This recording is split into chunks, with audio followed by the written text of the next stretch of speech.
Every year, millions of K-3 students fall below benchmark in reading. Their teachers can see the data.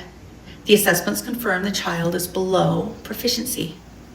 But what they don't see in that assessment data is what to teach next, at what dosage, for how long, and when to pivot. That gap is where reading instruction breaks down. EdWinn Assist is a functioning prototype that closes that gap today. A teacher imports the assessment data they already collect. Acadience, Dibbles 8, iReady, 95%, PSI.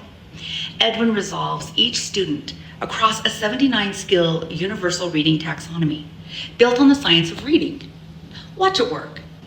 This first grader looks like a phonics problem on the surface. EdWinn traces the skills beneath that symptom and locates the real bottleneck, a gap in orthographic mapping, then generates an intervention recommendation the teacher reviews and approves. The student never touches a screen. In concept testing with 7 Utah educators, every one said they'd advocate to adopt it, and 5 said they'd use it weekly. But today's prototype has a ceiling. It generates loose recommendations by prompting a general purpose AI model that pulls content from the open internet. So the recommendation can't be traced to a trusted clinical source. It can't be audited, and it requires sending student data to a third party. The Phase 1B project builds a fundamentally different engine. Instead of prompting an outside model to search the open web, the new component retrieves recommendations from EdWinn's own expert-validated clinical library.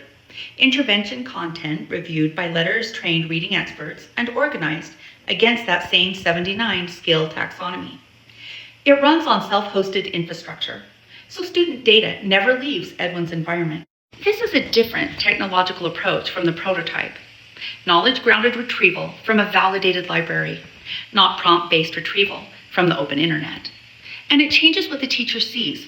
Every recommendation now carries its evidence chain, the skill deficit, the matched intervention, the dosage, and the clinical source it's drawn from.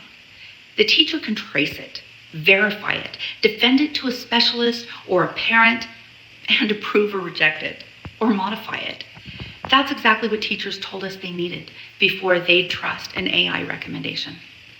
The result, intervention decisions aligned with expert clinical judgment, every recommendation auditable to its source, and student data kept sovereign, all inside the workflow teachers already use, with no new student screen time. EdWinn Assist turns, "Is this child behind?" into a defensible answer. Here's exactly what to teach next.